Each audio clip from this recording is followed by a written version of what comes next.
Hi there, welcome to my views and news. It seems that before the expiry of the ultimatum given by Jubaland to the federal government of Somalia, fighting has begun in Somalia between Jubaland regional forces and Somalia's federal forces. Exclusive information for you. Six places in Jubaland, where fighting is ongoing between the two sides.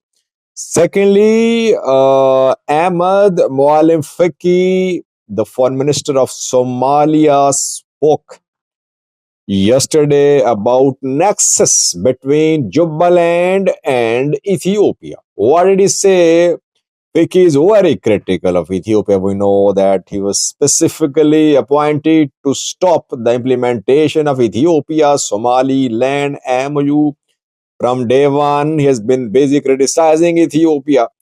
He held talks too with Ethiopian delegations in Turkey.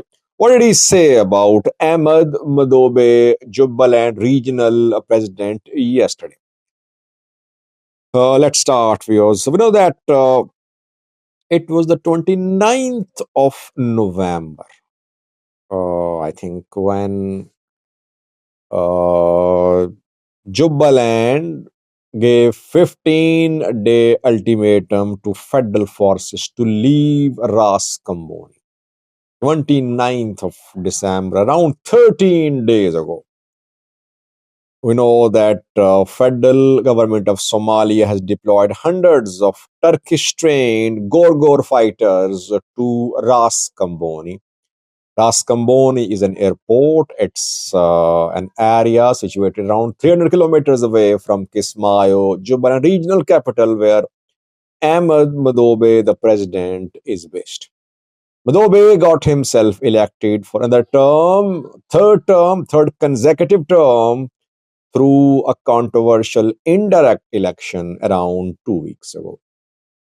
Federal government rejected the election and issued a court in Banadir issued arrest warrants of Ahmed Madobe, Jubaland president. In retaliation, a court in Jubaland issued arrest warrants of Hassan Sheikh, the president of Somalia. The deployment of federal forces in Ras Kamboni was rejected by Jubaland. Jubaland told federal forces to leave within 15 days. And it seems that before the expiry of the deadline given by Jubaland, fighting has erupted. Jubaland forces have been trying to stop the arrival of aircrafts at Ras Kamboni airport. I did a video 3 days ago. I told you that a Kenyan aircraft had been hit in artillery fire at Ras Kamboni airport. Jubaland forces are armed with anti-aircraft guns given to them by Ethiopia reportedly. Two Ethiopian cargo planes, reportedly carrying weapons, landed in Kismayo. And Somalia's foreign ministry issued a statement in this regard.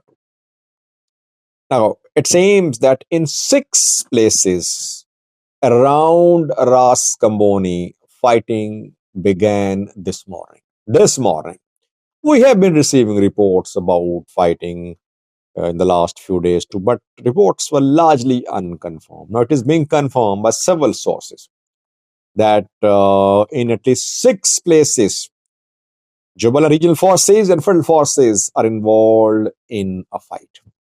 Federal forces want to push Jubaland forces away from Ras Kamboni airport.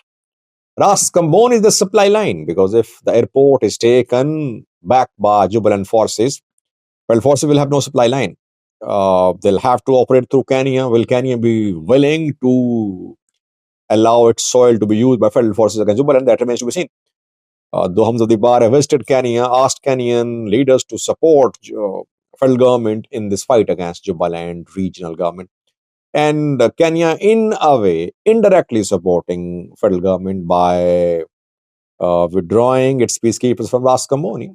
Ras Kamboni was under Atmos control. Kenyan troops were there. Kenyan troops have withdrawn. It is under federal government control. Six places where fighting is ongoing are firstly Manarani, first place. I hope my pronunciation is correct. Manarani, first place. Secondly, Sarajbajab. Thirdly, Udo. Fourthly, Maskar. Fifthly, Kurtumale. Sixthly, Bil Iyo Mere. All the six places are in Ras Kamboni. Jubaland forces want to stop field forces from expanding. They want to take control of Ras Kamboni airport. Field forces want to push Jubaland forces away from Ras Kamboni airport, and they want to move towards other places like Dhoble, etc. So coming hours crucial. We'll have to wait to see what happens. Will the fighting intensify? Will it expand? Or is it just an escalation for a few hours? I've been coming videos about fighting between the two sides in Jubaland. Secondly, was Ahmad Mualim Fiki spoke yesterday about nexus between Madobe, Jubaland president, and Ethiopia. Mualim Fiki is Somalia's foreign minister. He said Madobe is not a sheikh. He is not a real leader. He is making an alliance with our enemies. Ethiopia is our enemy. He is colluding with Ethiopia. He is getting arms from Ethiopia. Direct allegations from Ahmed Mualim Fiki against Madobe. That Madobe is backed by Ethiopia. Now, one question which I'll try to analyze in coming videos is the impact of Madobe Addis Ababa relations on Addis Ababa relations with other regional states of Somalia. This question is not being analyzed by analysts, I think.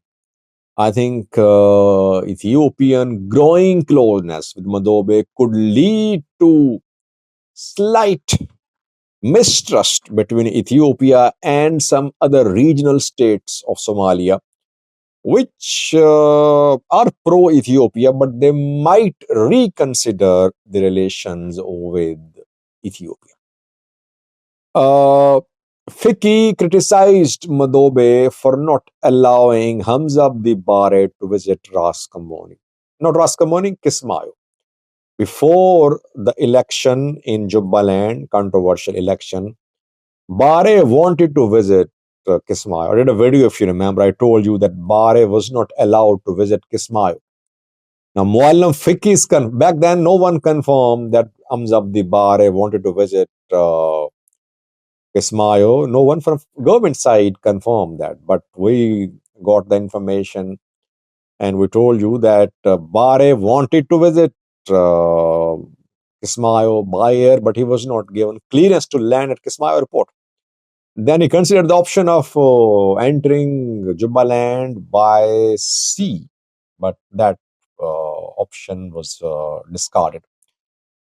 Maulana Fiki confirmed in his talk yesterday that Jubaland did not allow Hamza Abdi Bare, the Prime Minister, to visit Kismayo because Jubaland President Madobe is conspiring with Ethiopia, getting weapons from Ethiopia and working against Somalia's unity.